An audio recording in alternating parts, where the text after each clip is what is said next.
Mm. Hi, Pooran. Thank you so much for making time to speak with me today. It's really exciting for me because your work has really been inspirational to my work for at least almost 20 years now. I first read the Bioregional book that you published in the Schumacher briefing series, I think in 2002. And since then, I've been following your work, and I can't believe that we haven't had an opportunity to speak in person before that. I spoke to Sue a couple of times, but not to you. So thanks so much for making time to be on the program. Daniel, fantastic to have a chance to speak. So I'm looking forward to our conversation. Great.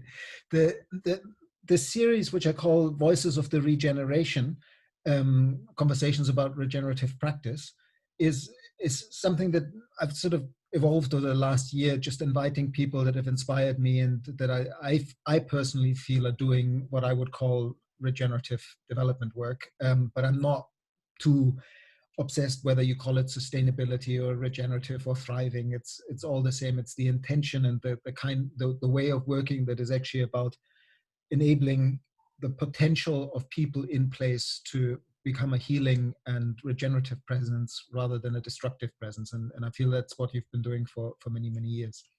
So normally I start these conversations with inviting people to speak a little bit about their own story, but from that special place of one's own search for what am I to do in this life, and what am I called to do with the gift of this life, and how was that for you? How did you come to do what you've done for now, 25, 30 years of amazing professional work all over the world? Yeah, I mean, it's an interesting story, and some, I don't know. For me, I'm not quite sure how I got onto this path or where it comes from, But I was always interested from a very young age in wildlife, actually, and in nature. So I always had that, that interest got me into, interest in biology and physiology, and in fact, I was going to go into veterinary science, so I was always interested in veterinary science. But after I did my A-levels and was applying to university, I started volunteering in a veterinary hospital, and I got very interested in the surgery side of it. And I realized actually at that time, whenever you had anything interesting with an animal which needed surgery, you usually ended its life. And so I actually went to medical school with an interest in surgery. So I went to Oxford, studied physiological sciences there. I specialized in neuroscience, so I did in neuroscience research, and then I went on to Cambridge to medical school. But after about 18 months, I left medical school, and so it was an interesting period, very difficult period as well. But now, in retrospect, that started a journey. So, after that, I went to India for a while, and I really got into and went back into my interest in really in nature, and got interested in natural farming, reading Fukuoka's book, The One Straw Revolution, and then permaculture. Came back to the UK, started with some friends, a permaculture group. And then started Bioregional, co-founded Bioregional in 1994. And I was very interested in, so when I started in permaculture, it was really on a voluntary basis, or getting people involved on a voluntary basis. And what struck me about that was, we had a lot of people in different walks of life, some unemployed, some employed, some bankers even, and financial analysts and architects, all sorts of different people, gardeners involved. But I, a lot of them were spending most of their working life doing stuff which was environmentally destructive, and then spending a few hours at the weekend trying to do something regenerative or good. And so for me, I got very interested in helping people create livelihoods in regenerative or sustainable practices. So set up Bioregional, which we set up as a charity, but we always wanted to set up enterprises. And so I set out with Sue Riddlestone. And so I started setting up enterprises in different things. So in sustainable forestry, sustainable farming, set up an organic lavender farm, set up a forestry company, reintroducing traditional coppice woodland management practices, converting that into charcoal and firewood to supply local markets. Just briefly there, because that's already stuff that wove into then the creation of BedZED, and like I remember you did some work on micro paper mills and looking at also hemp for fiber Yes. quite early on. How has that evolved? Yeah. So the story was, from permaculture, looking at people getting involved on a voluntary basis, to setting up regenerative industries, including starting to research use of. In fact, that wasn't my. I didn't do too much on that. That was more another part of the operation. Looked at hemp for paper and textiles. We set up an organic lavender farm. As I was saying, we started supplying national retailers with local wood products. We started taking tree surgery waste, converting that into wood chip to start supplying biomass energy plants. So, we were setting up these enterprises, getting more and more people employed in them. And we needed new offices. We were renting offices from the local council. So we needed new offices.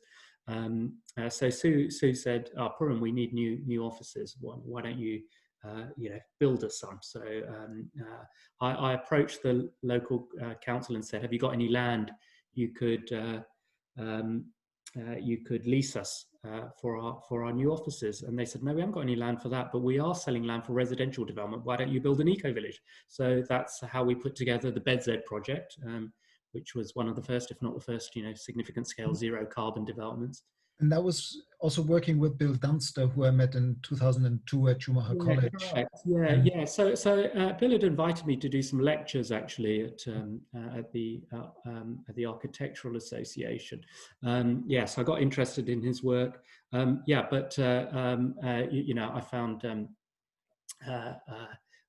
So working with Bill, we did some sketches, but I did the business plan on it, and then started approaching developers to co-develop that. So that's when we came across the Peabody Trust, who they're a social housing provider, but they also do private housing for sale. So we partnered with them, bid for the land, and built out BedZED. And I lived there actually for 18 years, and of course we've got our offices there. I still have my office there, and great project. Learned as much how not to do things as how to do things. I think it's fair to say, but a fantastic project. Very good environmental performance characteristics, but also some really good social outcomes as well.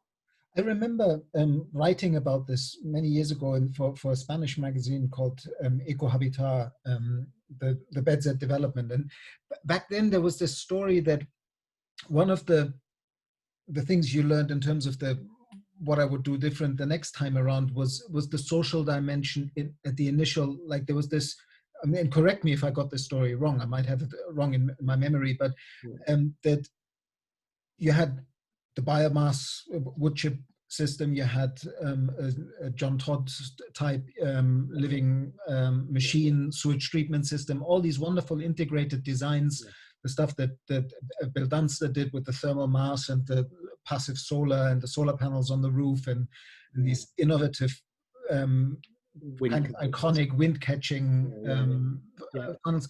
But what I remember was that which is often the case with developer-led type eco-village, that the social dimension was a bit difficult to start initially. Like when it was finished, people moved in, but then it was difficult to get people to actually change their lifestyle in accordance with the infrastructure and how it was designed. I mean, you always get some of that, but overall, it was really good. So we have the average person at BedZED knows about 20 of their neighbours by name, which is something like 4 times the UK average. So we've got some really good social, capital built there. and of course, people don't always want to change their lifestyle. But the other side of it was, it wasn't done as an intentional community. It was done as a market product. So it was a combination of private housing and social housing. So that's its strength as well, because we need models that are replicable through the developer pathway and not just intentional community type. They're just too slow to really deploy. And I think so. I think there's a nice balance there, actually, that you can get with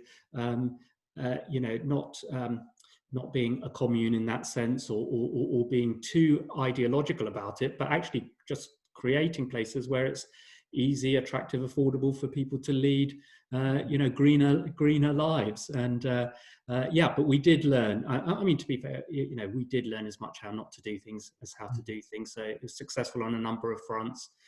Commercially, it wasn't successful. So we learned the lessons of that. For example, now I'm no longer a great fan of solar orientation. So classic old green architectural dogma, really. But when we looked at all the paybacks and things like that, and we understood by living also in these buildings, so by living there, we understood what worked and didn't work, and it enabled us to create a framework, One Planet Living. Which is with 10 very simple principles, which in fact has been very successful. We went on to partner with other developers, for example, Crest Nicholson, one of the UK's largest house builders, and we did another 170 apartments in Brighton, for example.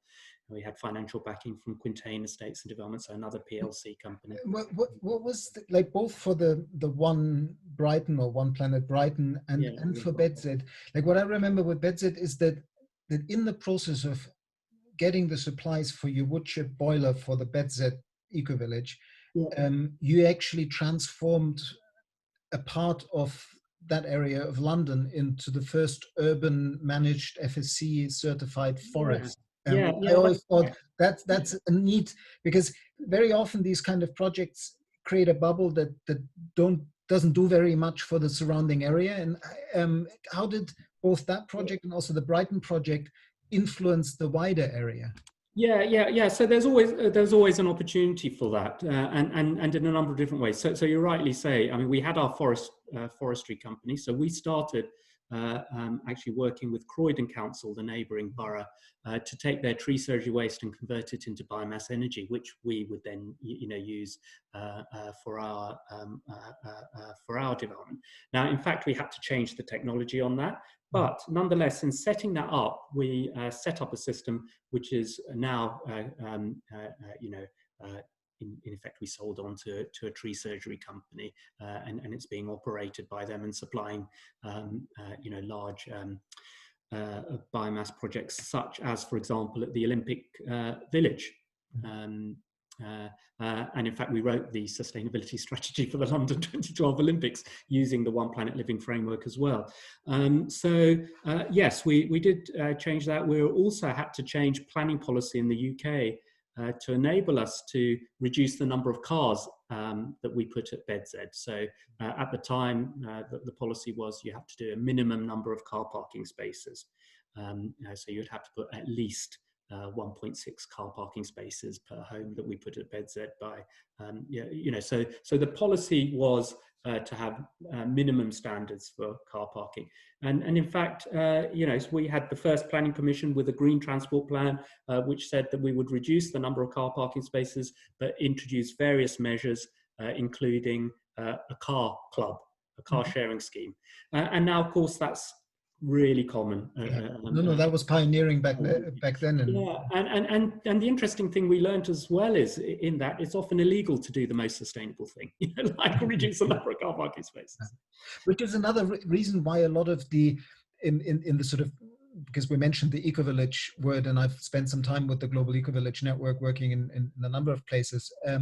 The problem with people looking at the very established old ecovillages and saying, oh, I want one of those, and getting together with their mates and trying to start, is that the planning laws have changed since those early communities started. Like, I mean, for example, Findhorn, where I lived for a long time, there's no way that you would get the kind of planning permissions that, because it was an old campsite and it was next to an RAF airbase, people didn't pay attention, and stuff just got built.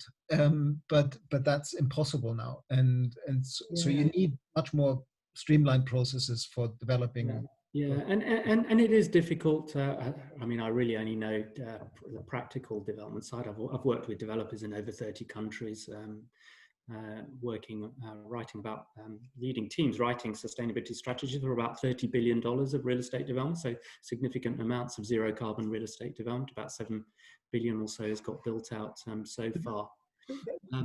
I've read this figure just briefly to tunnel into that because it's quite impressive.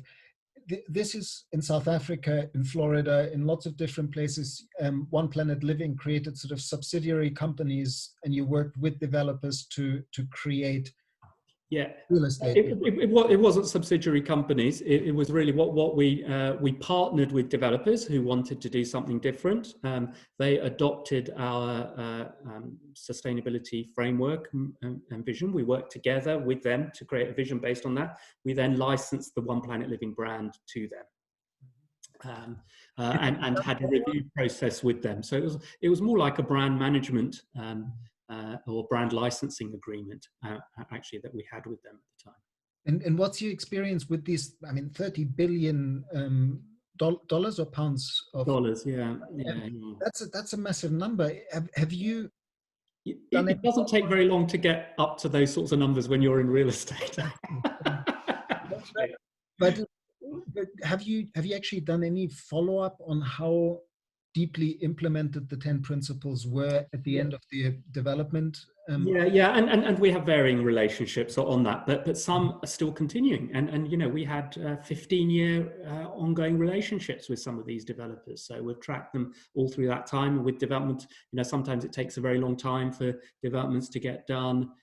You know, you go through economic crises and they slow down development. But no, there's some fantastic projects in just on Bainbridge Island off Seattle. There's a lovely development there, say, of 140 zero carbon homes in a little just off Seattle, and it's just fantastic, all running on renewable energy.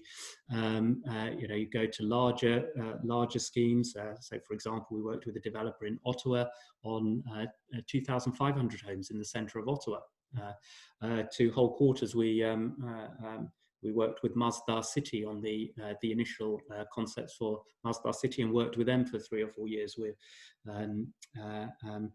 worked on landscape scale conservation and development projects. So, for example, with a hotel chain called Singita, and their billionaire sponsors there who have taken the last unprotected area of the wildebeest migration, converted that into a private reserve of 1,400 square kilometers, introduced a number of hotels, and then we went in there and did a One Planet makeover of that whole operation. So, and we did one of my favorite projects, the extension to Disneyland Paris. So we worked with Euro Disney and their joint venture partner, Pierre Vacances. They came to see us at BedZED and said, well, we love this concept, we're doing a new resort. So that opened in 2017, I think. So that was something like a 14-15-year engagement with them, from conceptualizing it, working with Disney Imagineering, so conceiving what a One Planet experience might be, and then meticulously engineering it. So that opened in 2017. It's 1,000 holiday apartments, Europe's largest swimming complex, all geothermally heated. We had to dig down or drill down to 2 kilometers to get the hot water out, geothermal energy. So you can swim all year round just outside Paris in 27-degree centigrade water. And we're generating so much renewable energy from that, we're now exporting it to the main Disneyland complex, so reducing the carbon footprint of that. But it's a fantastic experience. No cars in the center of development. You can, using all the 10 One Planet principles as a way of conceiving that whole project.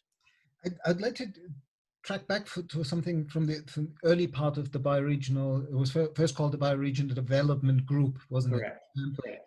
And I'm kind of particularly interested in this model of finding a business opportunity that is also an opportunity for doing something in a more sustainable and more regenerative way, and then developing a business and spinning it out. How did you do that? And was it that the development group then co-owned, was part of these different businesses, or did you, once they were set up, send them off on their own? Yeah, very different structures. Different industries need different, different structures.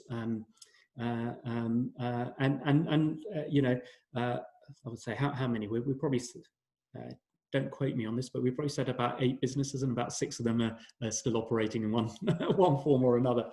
In fact, I left Bioregional about just over 2 years ago, and I spun myself out with our new digital company. But Bioregional, the charity, is still the largest single shareholder in my new company. Mm-hmm. So different models, different industries need to, so you need to keep that flexibility. I think what we weren't, we were very much enterprise orientated rather than not-for-profit orientated. We always had that mindset, that culture, although it's got more difficult now for various reasons. If you want to explore that, we can explore that. Very much, and not too ideological, about it has to be a cooperative, or it has to be employee owned, or it has to be this way or that way. It's whatever was right for the particular industry and the particular size and the challenges of the industry. And what made you use the term bioregional, and to what extent would you say that these place-focused projects that you've done were also always done within a kind of regional context in terms of the materials? I know that BedZED is very much looking into what recycling from nearby and keeping the building footprint low and more bioregional. But what's the bioregional dimension of these projects? Yeah, so very influenced by reading Dwellers in the Land by Kirkpatrick Sale as well at that time. But so I think, and now we're starting to, when you take, now of course we talk about things like circular economy, so we called it closed loop recycling. Really, we need to recycle, we need to create a circular economy. And in fact, that means that we should be keeping things as local as possible. Not 100% strictly that way, but as a general principle. So, for example, we were, in fact, this project never got built, but we did some concept work with a developer, a project called Mata de Sesimbra in Portugal. I think it was going to be about 6,000 homes there. But we started to work with Arup on modeling this whole system. And we said, oh, well, look at the waste, so they quantified the waste, and then look at, okay, how much land do we need to grow the food on it? How much fertilizer do we need? And a light went on in their head. The amount of nutrients in the sewage and food waste flow was exactly the amount of nutrients you needed on the land to grow, the food. Now, what a surprise that is. And that only works if you're doing it locally, or it works best. You've always got a perfect balance when you do things locally in that way. So there's always an advantage in doing that. And of course, then there are all the psychological aspects of understanding where your food comes from and how that impacts actually the structure of our brains. What we perceive affects the structure of our brains. If we see food in supermarkets and we don't understand where it comes from, we actually hardwire our brains not to understand where our food comes from. I'm saying that's nothing very clever. It's just we shouldn't, but but I think the point about that, and my own background in neuroscience, is that the way we perceive the world, just in how we live, structures our brains in a particular way. And so if you've got local food, you can see where it's being produced. You have that accountability, you have that understanding, which you will find almost impossible to replicate by getting food from a supermarket and then just telling kids, or telling people where the food comes from. You won't get that. You won't get that same experience. And that means we are hardwired now not to understand sustainability. I would love to just briefly, let me just share these. I found them. I just took one that I found on the internet. Can you see the 10 principles right now? Yeah.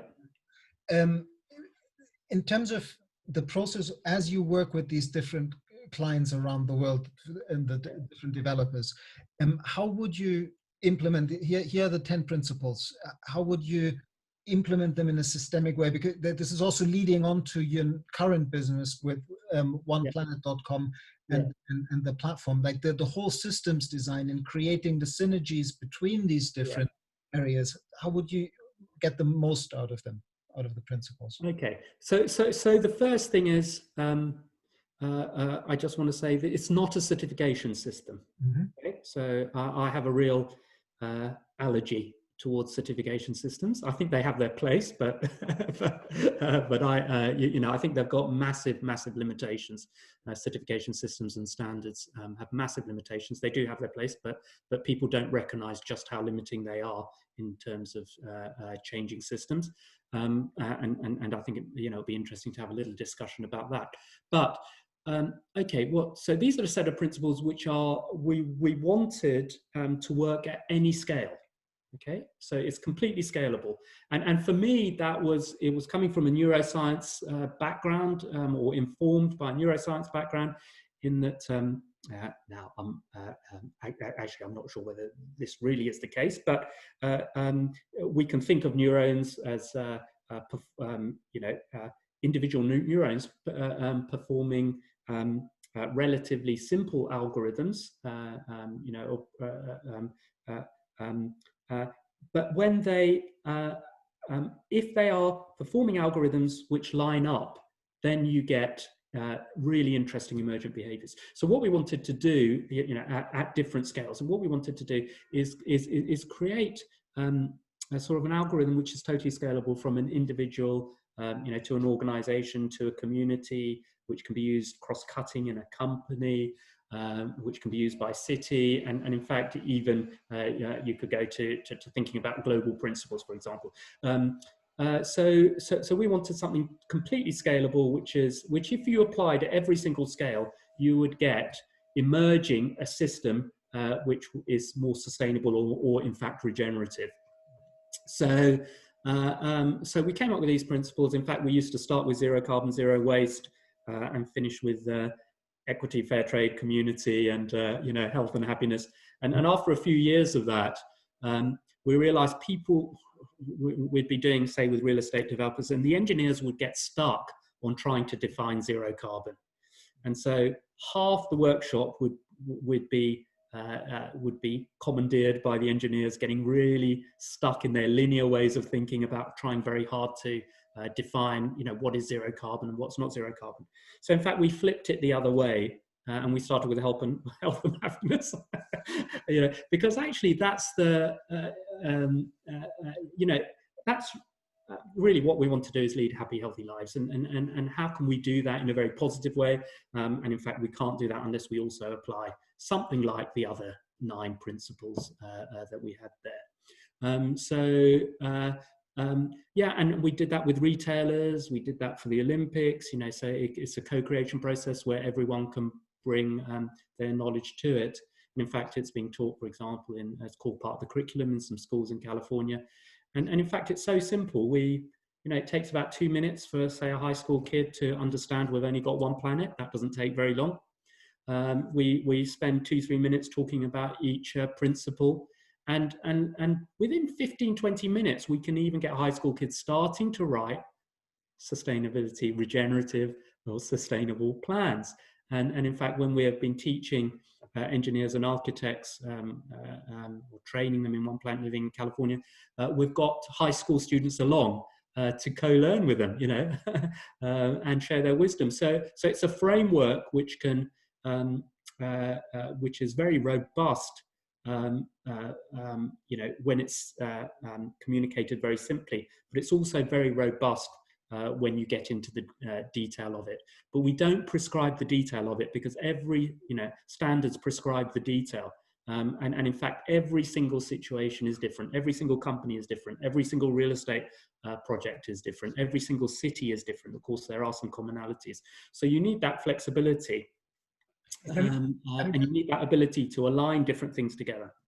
Well, one of the possible distinguishing features between when does a sustainability project become really regenerative is that dimension of culture and learning and capacity building. Yeah.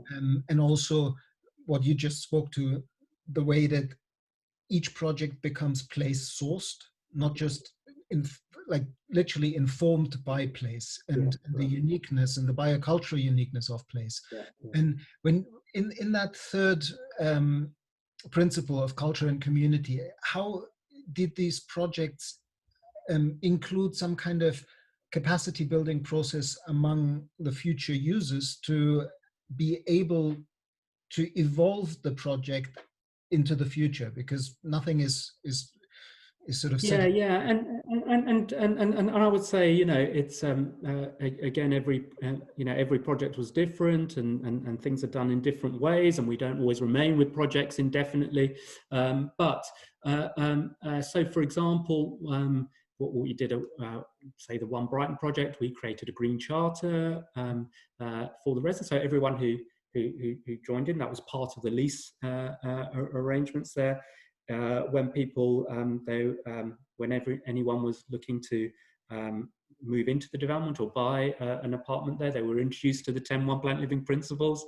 They got a welcome pack, which had a gift, 10 gifts, each gift themed on the 10-1 Planet principles, and a leaflet which said, which was really creating a compact with the residents, which was around each principle. It was, we have done this, so you can do that. So we have designed in recycling facilities, so you can recycle.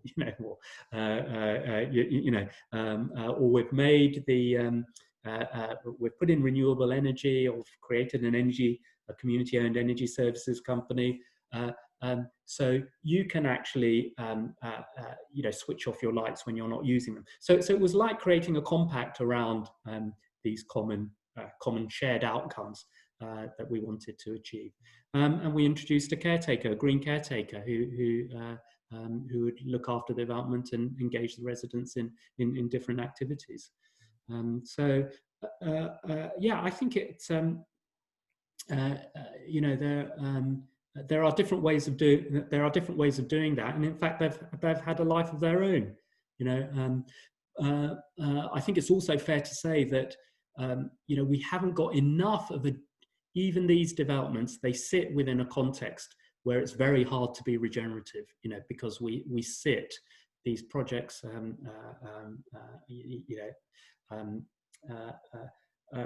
sit within a culture and an economy which is not regenerative. So you can't expect them to express their full regenerative capacity, but they do to some extent, and different projects in different ways. And of course, it's helped influence things wider. And in fact, even to the extent of, I can't take any credit for this, but my colleagues held the first workshop at the UN together with the Colombian government to propose the Sustainable Development Goals using One Planet Living as the inspiration, and getting some of our One Planet Living partners and projects in there. So the Sustainable Development Goals, which were adopted by all UN member states, are a derivative of the One Planet Living principles. So they started with the One Planet Living principles. And of course, by the time it's gone through all the 190, whatever, the 10 principles become 17, and they become much harder for anyone in the general public to ever have a hope of understanding. But nonetheless, it in a way that is helping create. We're very proud, really, to have created this sort of framework which works very well at that scale, but actually has influenced even things on a global scale. And I think we're we're reaching a stage where we're reaching tipping points of all sorts, some good, some not so good, and it's going to be very interesting to see how whether we can take those different processes, whether they're micro processes or macro processes, and create a regenerative economy by joining all of it up. So the big thing for me is joining all of this up so that it becomes synergistic and creates that regenerative flywheel that we need. Before we go to One Planet, you mentioned earlier in a side sentence that the 10 principles are not a certification scheme, and that you have issues around these certification schemes. Yeah. We have a common friend who actually reintroduced us, Jason Twill. Yeah. Did you do any work with the Living Building Institute and their Living Building Challenge? Not directly. I think they were heavily influenced by One Planet Living in the way they developed the Living Building Challenge. And in fact, both Jason and Jason Twill and Jason McClellan actually used to sit on the board of our North American Bioregional North America, actually. So I think there was a heavy influence there. The challenge with the standards and certification based approach is, they do whatever you say, they end up as tick box approaches, and there is a place for that, but the world is complex and dynamic, and actually we cannot create regenerative systems through tick box approaches. It has to come from somewhere else. It has to come, as you say, it has to be rooted in the people, in the place. So principles are much more powerful, and changing mindset. And I think, in fact, Donella Meadows, of course, says this, that she gives a hierarchy of things to change systems. I can't remember quite. I think she gives 12 or something, 10 or 12, but she said 11 and then 12. The two versions of the paper, and the second paper adds the other one, which is going beyond paradigms. Okay. Yeah. So the least effective is standards. And yet standards are the least effective way in her hierarchy of changing systems. Yet we are trying to change systems through standards, and I think they do put pressure on the system, but they won't, change this. They won't change the system, and we have to start thinking very much about what are the principles for healthy design, for regenerative systems, and those will not be prescriptive. I think they're general principles which we have to use, and not prescribe prescriptive solutions. A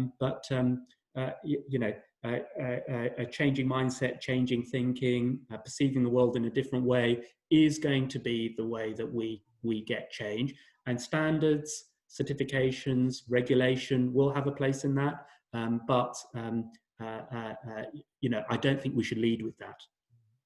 And what made you, I remember a conversation that I had with Jason Twill when we met in London for I think you met the next day, when he was in London for the Commonwealth work with on regenerative development. Yeah.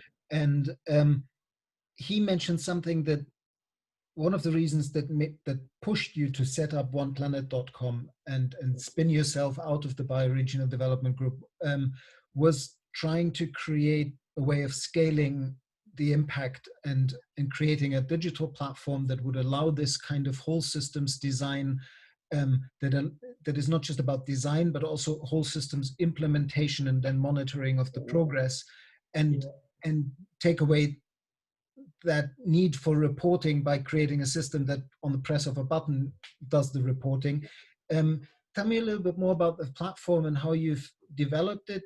When I briefly looked at it, it looks like it has a sort of Kumu base, and then you add it on, or is it just? No. So no. I mean, we went right back to basics, and it was a really, really hard process, actually. Mm-hmm. And started that process 10 years ago. it's hard even to describe the process by which we got to where we are. But I'm going to sort of post-rationalize it, if you like, a bit, and because often you're working on intuitions. There's something there, and you experiment with different things. But the conclusion we've come to that for me, sustainability is all about making the connections and seeing the connections. Okay? So it's the connections between health, environment, economy, waste. All those things are interconnected equity. So everything is interconnected, and ultimately, of course, we live in one interconnected world, if not one interconnected universe. But all our tools and all our thinking is based around seeing things in isolation. And in fact, all our training is seeing things in isolation. So we become more and more specialized in our training. We become experts in so that we know more and more and more about less and less and less. And we hope that by solving problems in isolation, we create a healthy solution. And that absolutely will not work. And even all the tools we have are tools which help us manage things in isolation. So even our database structures. So for example, Excel and most of the database structures that people use are SQL type databases, SQL databases, so-called relational databases, which is a slightly misleading name. I like to call them cellular databases. They're databases which basically hold information in rows and columns. Mm-hmm. So we see the world now in rows and columns. And although you can make links between cells in, say, your Excel spreadsheet, you can link cells together, you can link cells between sheets together. Not very easy, but you can. Then you start connecting different spreadsheets together and things start breaking down. And in fact, you can't connect certain cells because it says error circular reference, if you've ever done that on an Excel spreadsheet. So you take that reference out.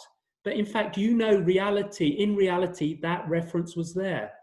But you've taken it out. So now you have a model in your Excel spreadsheet which doesn't reflect your understanding of reality. But nonetheless, you manage all your projects through your Excel spreadsheet.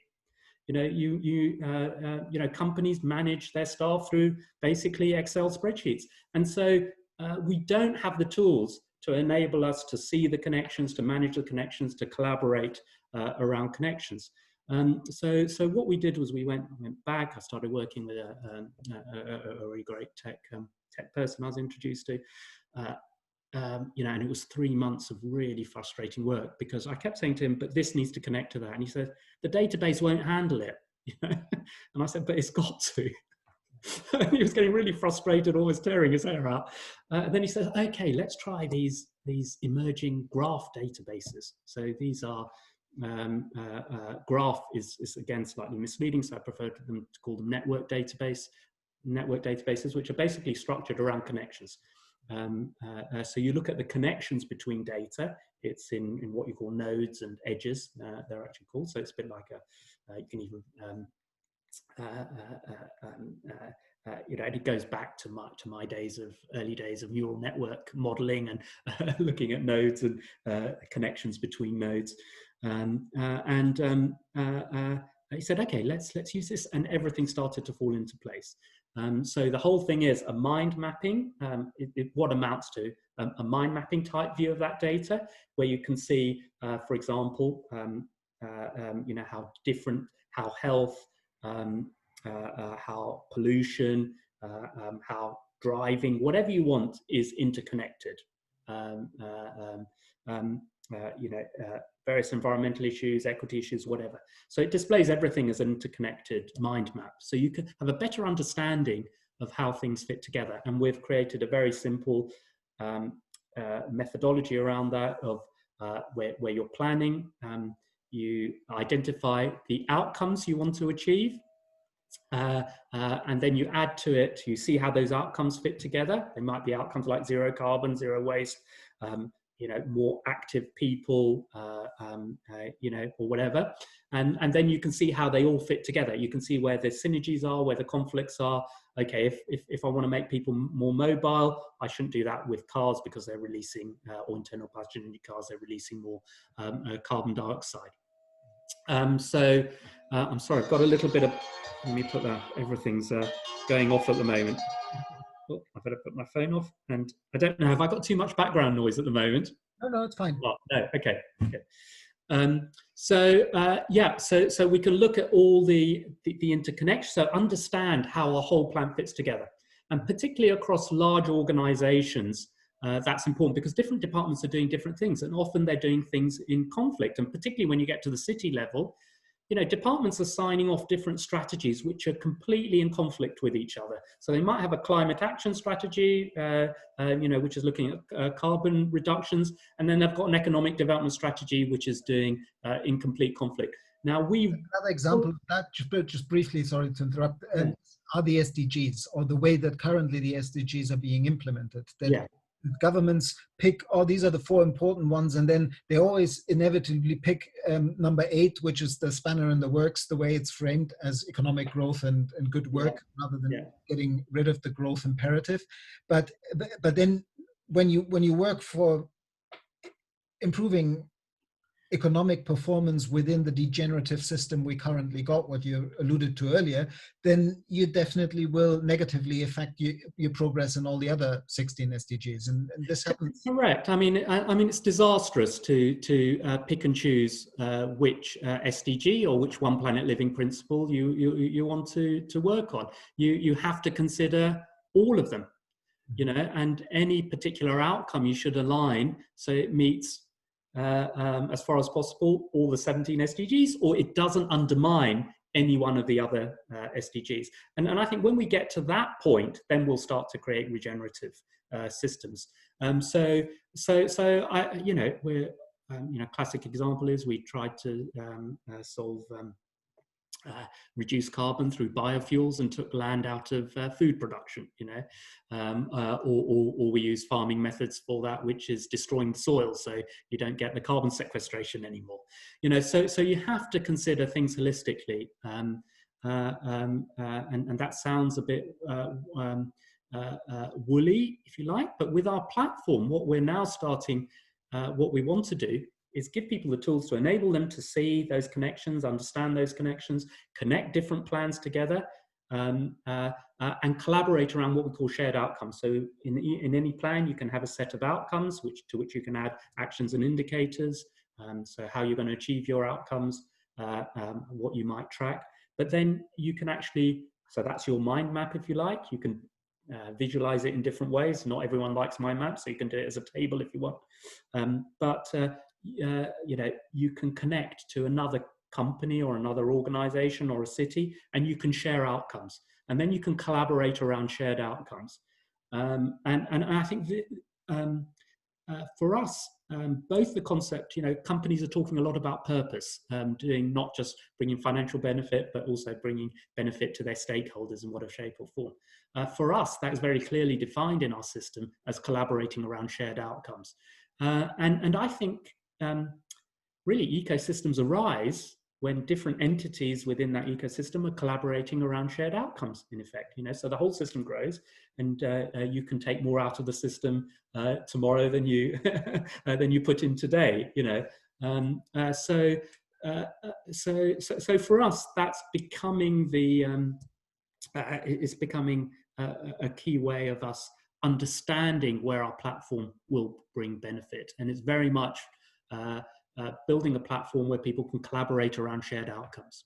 And how do people engage with the platform you've built? Like, is there a kind of corporate pathway and a kind of NGO pathway, or is it licensed as a use? Like, if I wanted to play around with that platform with regard to bioregional development of the island of Mallorca, how would I access? Yeah, okay. So I am developing it as a business as well. Otherwise, we'd never maintain it and never develop it. So anyone can start a simple plan free. We're not focusing at that end of the market at the moment because we need to develop a very sophisticated functionality, which we can only do with paying customers.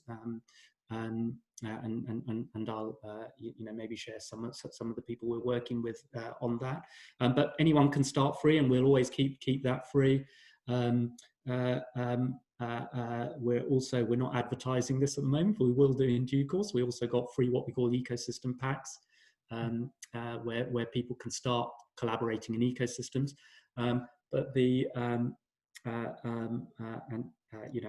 a community-based version of that. But in fact, we're deploying with larger organizations, cities, hopefully even a country. We're talking to a couple of countries at the moment now about it being their platform for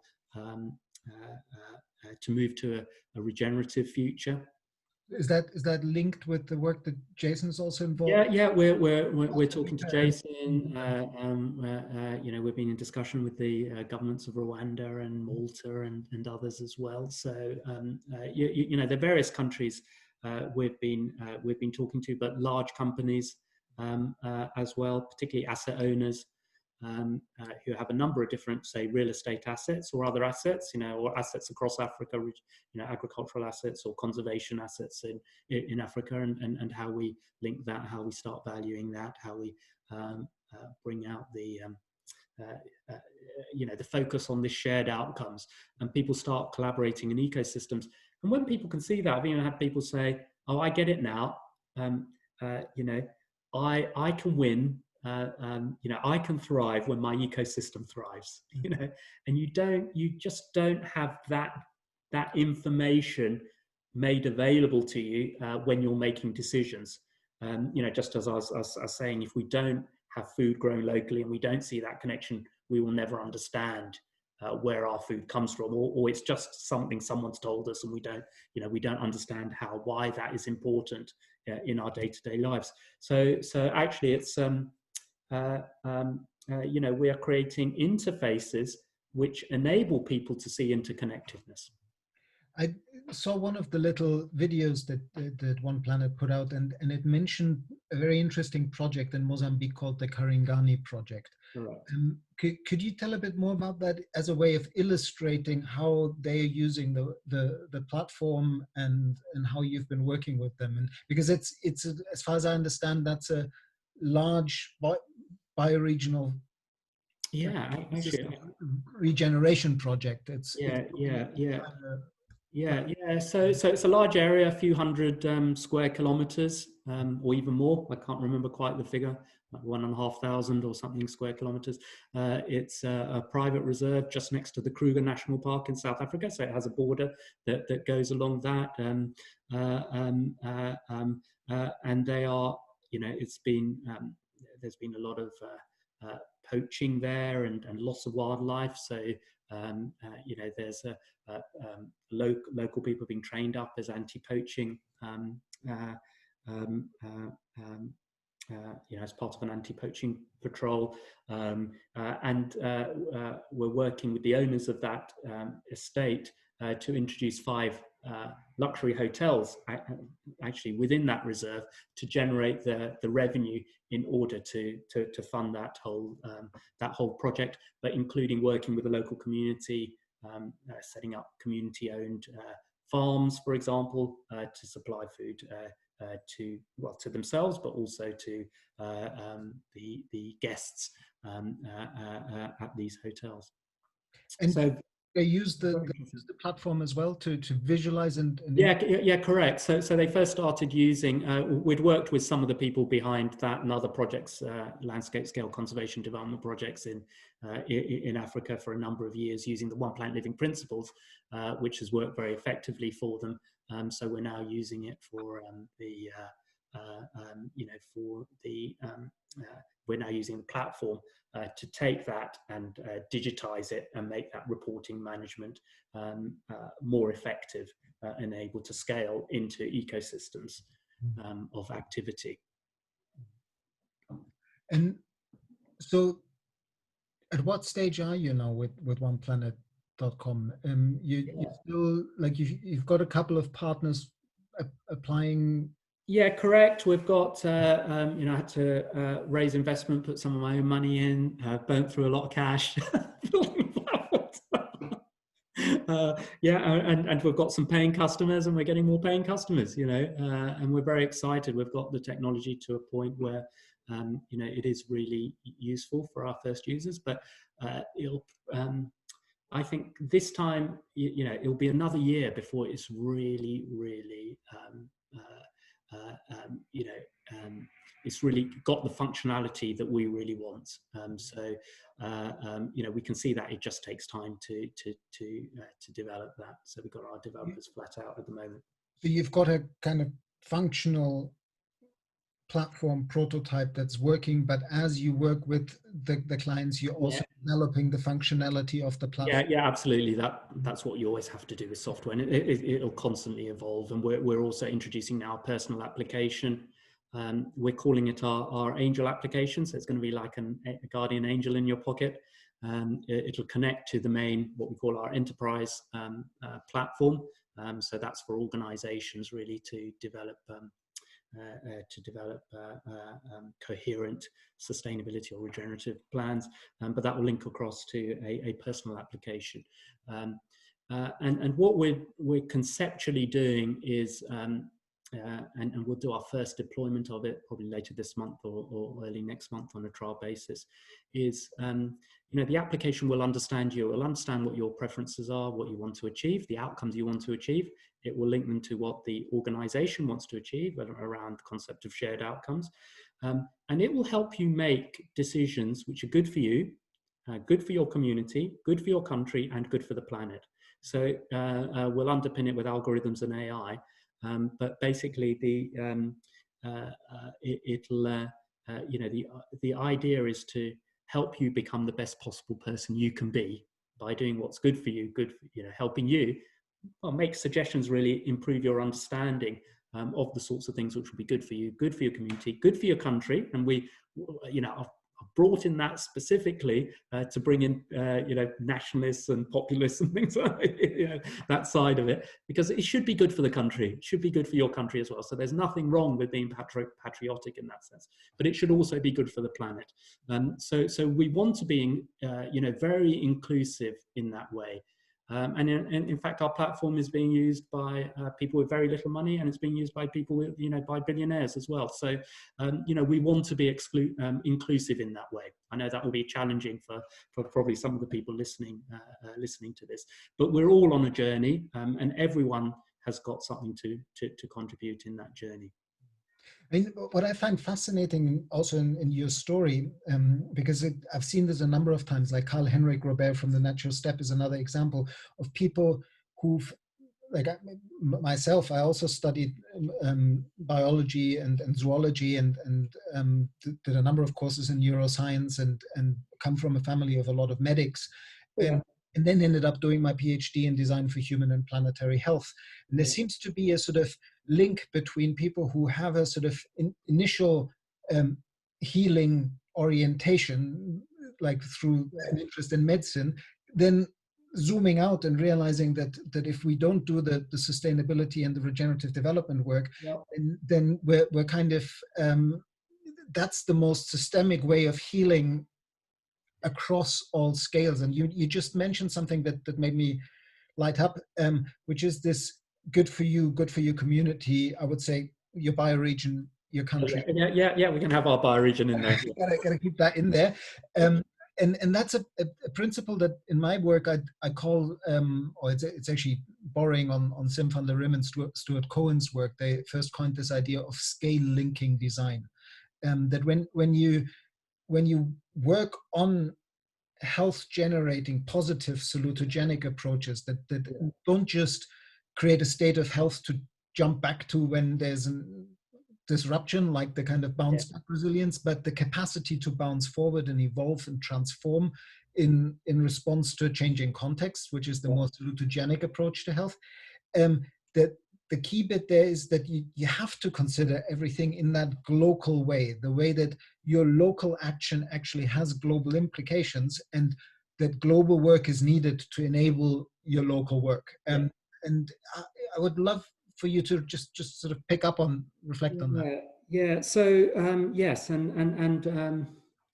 yeah, I think that's very interesting. And what I would say is promoting health is a completely different activity to treating disease.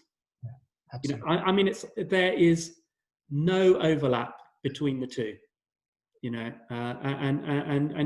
we have the National Health Service in the UK here, but really it is the National Sickness Service.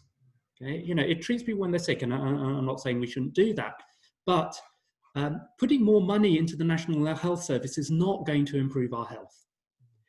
By the British Medical Association's own reckoning, and I'm really going to push the boat out here, but this is the British Medical Association's own reckoning. 40% of all NHS spending in the UK, 40% of our health spending is basically on modifiable disease, so diseases which are primarily caused by diet, lifestyle, things like environmental pollution.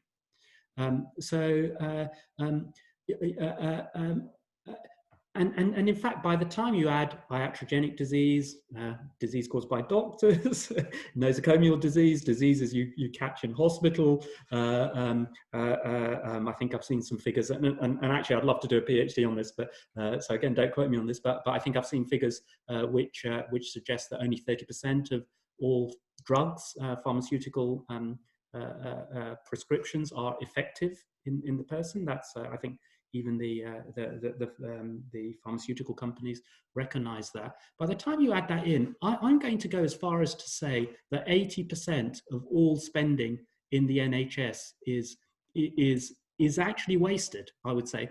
And that if we promoted health, we would not have nearly as much disease as we've got in society today. Now that's now I am pushing that out to 80%, but I want to push it out there to really as a to be very controversial on this and to get people thinking. And I would say even if we promote health properly, we wouldn't need lockdown.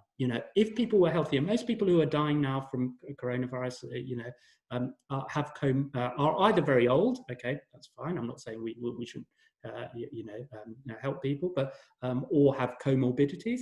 But what are the causes of those comorbidities? And most of those, or a lot of those comorbidities, are preventable in promoting health. And if we promoted health, so fewer people actually suffered any bad consequences of things like catching coronavirus, perhaps we wouldn't need things like lockdown. And also just understanding that the vast majority of viruses are actually good for us. Just as we used to say, kill all known germs dead. We're just understanding now just how important bacteria are. Our biome is for our health. We're going to realize that with viruses, and there's some very good lectures on that, by leading mainstream physicians as well, and biologists and microbiologists. I mean, so we're at war. We have an attitude which is we need to fight disease. No, we don't. We actually need to promote health. No, this was the core of my 2006 PhD work, was like where things shifted. I thought it was going to be a design for design for sustainability, and then it shifted when I came across the work of Aaron Antonovsky, an Israeli health scientist who coined this word salutogenic approach to health. And he distinguished pathogenic, so treating disease, salutogenic, building the capacity for positive health. And he started off by looking at Holocaust survivors and how they actually managed, what gave them the strength to live through the unlivable. And he realized how important community cohesion and purpose and this shared sense of meaning and a narrative that grounds people in place and culture is in terms of positive health. And I'm completely with you. I'm pushing that ball out even further a little bit by saying, if we look at the way we treated or responded to the COVID-19 pandemic, and the amount of brilliant minds going into research mode with vast amounts of money being unleashed for pharmaceutical companies, universities all around the world to get a virus as quickly as possible is classic pathogenic approach, classic what you were saying, knowing more and more about less and less the siloed approach. Where's our silver bullet? Let's get the vaccine, and then all of this will be over. If we had spent the same amount of money and human genius on healing bioregional ecosystem and creating positive health promotion and taking away the stresses of negative health impacts, we could have created a much healthier population all across the planet, and probably found a way to live with the virus. As you were saying, many of our main evolutionary jumps as a species have been facilitated by viruses. And I'm not saying that it's not necessary to do all this research, but what I am saying is that it's a classic example of, rather than trying to create a systemic approach to improving positive health, we went for the silver bullet, which obviously is, we know that vaccines aren't entirely successful, and basically only work for a percentage of the people, and you have to keep developing them. We're already seeing that the virus is developing faster than the vaccines. Yeah, and you know, I mean, we are in difficult. The thing is, if you don't promote health, and you know, you need to promote it in the culture. You need to teach it in schools. You need to help people understand. We need to understand health better.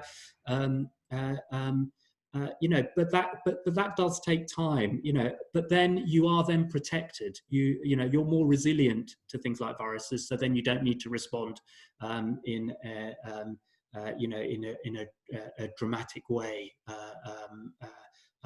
Because you are not resilient to these sorts of things. You know, I'm not a fan of lockdowns at all, but I don't know whether we've got really much choice now, because people are not as healthy as they could be. And we must also, with that, again, which is not a popular thing, is we must expect people and help people to take responsibility for their own health. You know, so we can't expect us to abuse our bodies, you know, to smoke, you know, to drink, to eat too much sugar, you know, not to have exercise, and to expect the health service to pick up the problems with that, you know, to eat too much meat and get bowel cancer, for example, you know, so you know, we have to expect people to take responsibility for their health, but we also have to help them, of course, and help them, of course, by creating a culture. So education, of course, is part of that. It's not that, but also a culture of that, and create communities where we're not surrounded by a sea of sugar, or we're not surrounded by a culture of drinking too much. You know, we're surrounded by you know, a culture which is health promoting, and you see that, for example, in these blue zones. You know, which have been identified, where people live longer and happier lives. You know, they are community based, and they do have a culture, a healthy culture. So it's yeah, it's systemic, it's cross system, and you know, I was just listening to a couple of doctors on the television last night, and saying, you know, they're doing some TV programs, you know, to help kids when because now we're locked down again, and kids are not going to school in the UK. Actually, I'm in France at the moment, but you know, but basically based in the UK. But they were saying, yeah, and we want people, we want kids to understand more about illness. And I thought, actually, you want kids to understand about health, you know, so they don't have to understand so much about illness. Understanding illness is going to create, you know, is not going to create good responses to health. You know, you know, the good responses to health are good responses to health, and you can't define health as the absence of disease. And have you looked at linking One Planet and the platform that One Planet is offering with these two, to my mind, quite hopeful global initiatives now, which is the work of the Planetary Health Alliance, which from a more human medical policy perspective is finally speaking up on the link between environmental ecosystems health and human health and planetary health. Again, that scale linking health as an emergent property across scales, from cells to organs to individuals to communities, or to communities and bioregions and planet.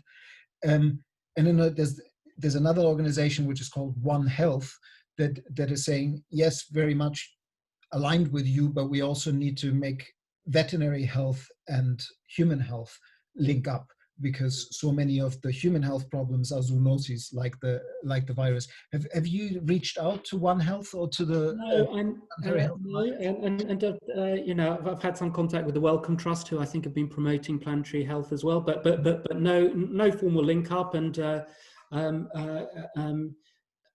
you know, it's very difficult to link up, I think, with all. So I work at a very granular level, you know. So you know, and I think I just want this to emerge, you know, and to for the system we're creating to form its own linkages.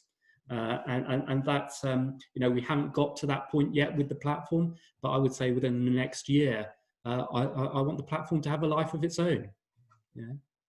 And it will make links, you know, people using the platform will make their own links, and it will all be around shared outcomes. What are shared outcomes that people want to achieve? And ultimately those shared outcomes will come together, and I think they'll link in different ways. And ultimately, you know, my hypothesis is that by collaborating around shared outcomes, whatever those shared outcomes are, we create a regenerative economy. To finish up, the two things. First, in terms of, I'll add to, once I put this video out on YouTube and through Medium, I'll add the oneplanet.com website and the Bioregion website. But is there any other resource that you would point people towards that got interested by this conversation towards your work? Yeah, I mean, the only thing which goes into a little more detail is there was a set of Tualo talks, I think, in New Zealand, but there's a 45-minute discussion and a talk and presentation about where I go into some of the theory behind how we've built the platform. So I think that might be a link that people are interested in. And the other thing which I've got, you know, quite interested in as well is the work, I don't know if you've come across Professor Hoffman and his collaborators like Chetan Prakash, where they're actually coming up with the mathematics which seems, and you know, which underpins the idea now that physical reality actually emerges out of a conscious reality, and that you can't get consciousness out of physical material reality, but you can in fact get material reality out of starting with consciousness, and the idea of conscious agents linking together, and that really got me thinking, you know, that actually, you know, there are consciousnesses above the human being as an individual. So you know, he talks about spirituality and ultimately to gods and to things like that, and you know, and he has mathematical models to show how that works. But you know, I'm just thinking there are probably consciousnesses around ecosystems. You know, just as say you know, the Amazonian tribes, you know, talk about becoming part of the mind of the forest. You know, part of the consciousness of the forest, but I think there's also a planetary consciousness, and you know, how we're starting to conceptualize our platform as well is you know, bringing some of that data from the planetary level, things like planetary boundaries, which you know, are a very good framework for some of this. Not complete framework in that sense, but nonetheless an important framework. You know, where we can get that information into people's interfaces with reality, which is now increasingly their phones and their computers, to help them make decisions in a different way. But that is really a planetary consciousness.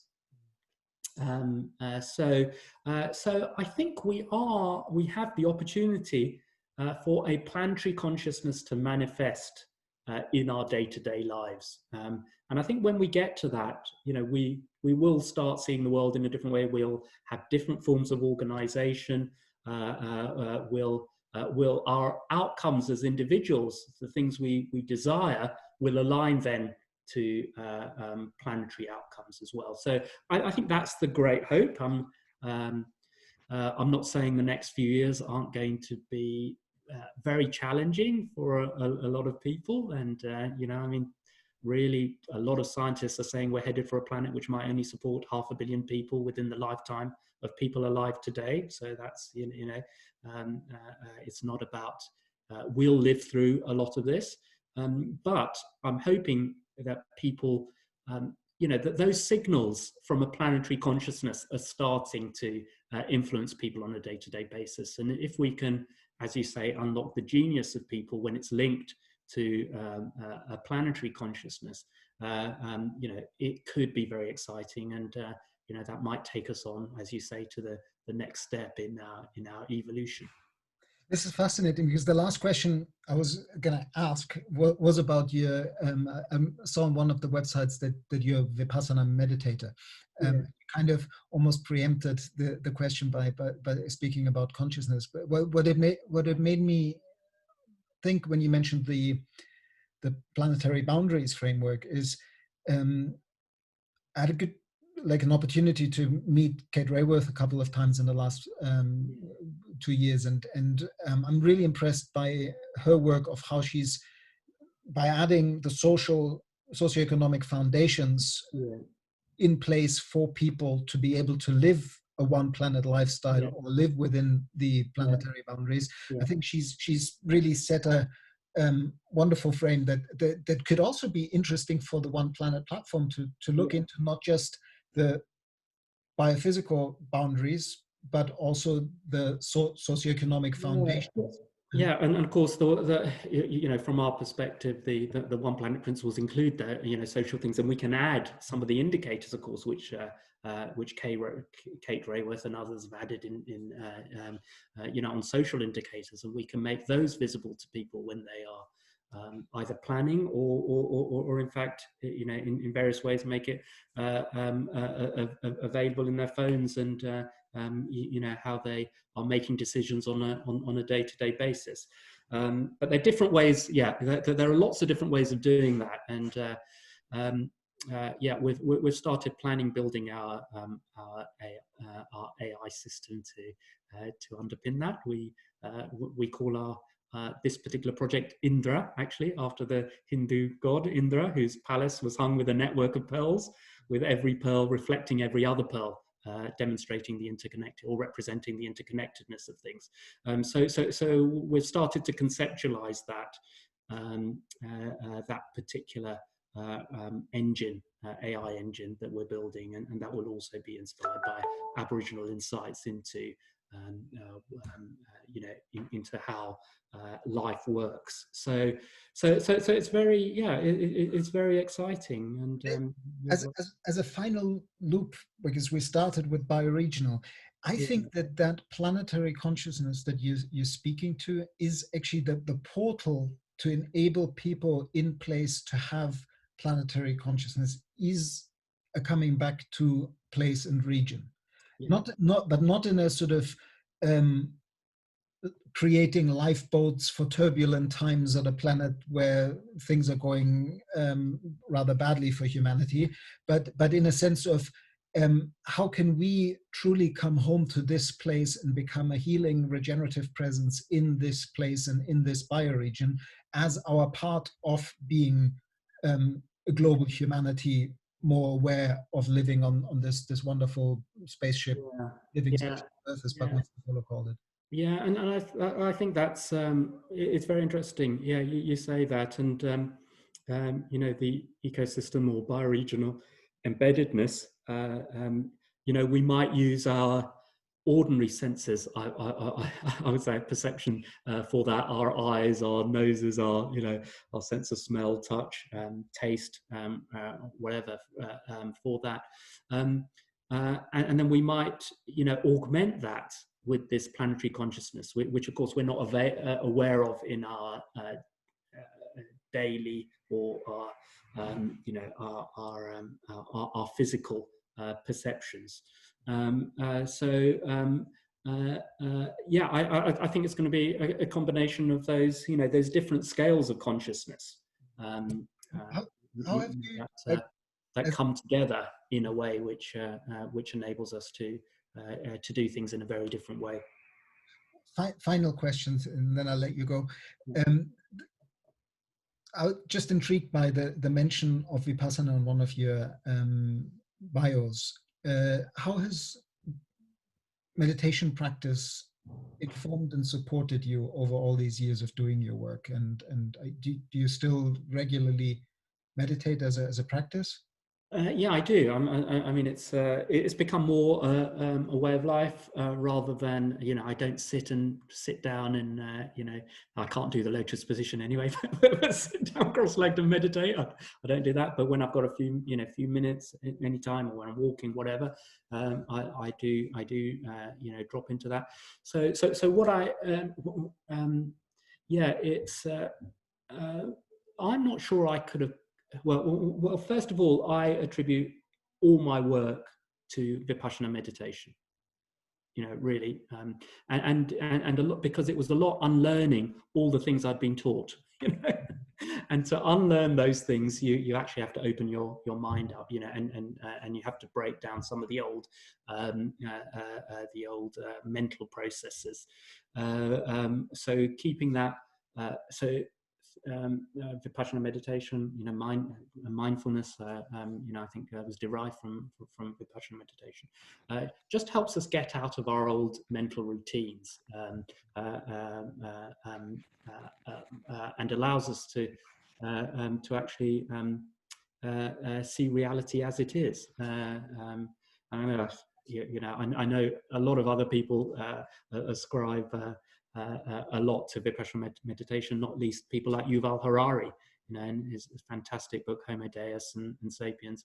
He ascribes it to Vipassana meditation as well. So I think they're very interesting things, and there might be new ways of understanding that in terms of even the maths and the physics of consciousness underpinning the universe and underpinning material reality. So there are all sorts of interesting things happening at the moment, and but I would recommend meditation to anyone, to get into that, and because I think it's very good. It develops different parts of your brain, or opens up your brain to different forms of consciousness. And literally, it is what you were alluding to both at the beginning and now towards the end, is that matter isn't primary, consciousness and mind is primary. Our organizing ideas and the way we think of the world, literally in Maturana and Varela's word, brings forth a world together in conversation, in relationship. And so if we want to change the world, it's not just the active doing out there, it's also the dropping into a different being state. And the way you were speaking about consciousness at the different levels of ecosystemic, it made me think that within the bioregional, within the regenerative development world, and particularly within the type of work that the Regenesis group is teaching people to work with, we often speak about creating a field, and really that shared community of practitioners in an area, seeing the world in a developmental regenerative way and working regeneratively on themselves and on their team and then on their project, is really what creates that field of a different, higher level of awareness that is a systemic awareness that comes from the wisdom of many minds linking together, but with a sensitivity to place and culture. And I think that's really at the heart of the healing we're now called to do. Yeah, and I think it's just going to be very interesting, and I think I'm interested in all that interpretation, but there's also at a very mundane level, it's it can just just all the projects I've done, they just make you happy. Exactly. No, that's the thing. Like you also said this earlier, that you want people to be the best they can be, and the way that each individual can be the best they can be is actually another Indian concept through seva, through service to a larger whole, through understanding that we are in, as life, always in the polarity of living for oneself and living as part of a larger whole. And the way to empower that polarity and unleash its potential is in service to life as a community. I think that's where our work is deeply aligned and fantastic. And just on you're absolutely right. It's that alignment, and so specifically how we're doing that in our how we conceptualize that in our platform is collaborating around shared outcomes. Mm-hmm. So there's a very specific interpretation which is informing the way we develop our platform, so that we can take that idea but actually give people a tool which as Buckminster Fuller said,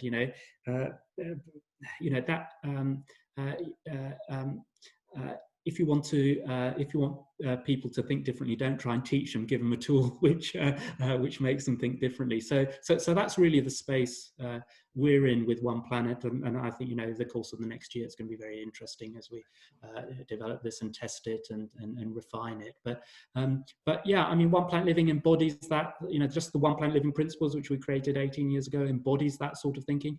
But I've spent 18 years and there are very few people who pick up on that. They say, okay, let's concentrate on these 4 of the 10 principles. And I say, no, that's not really what you should be doing. So they don't, they don't quite get it because they're still stuck in a very linear way of thinking, which is, we can solve problems in isolation.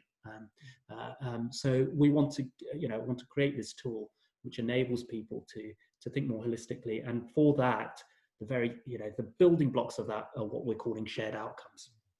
Well, I'm super excited about learning more about One Planet, and I'm looking forward to how it will develop over the next year. And I hope we have more regular contact, and would love to contribute if there is a way to help shape this, because I think it's so important to give people that tool to think more systemically and understand also their agency in all of this, because people feel a lot a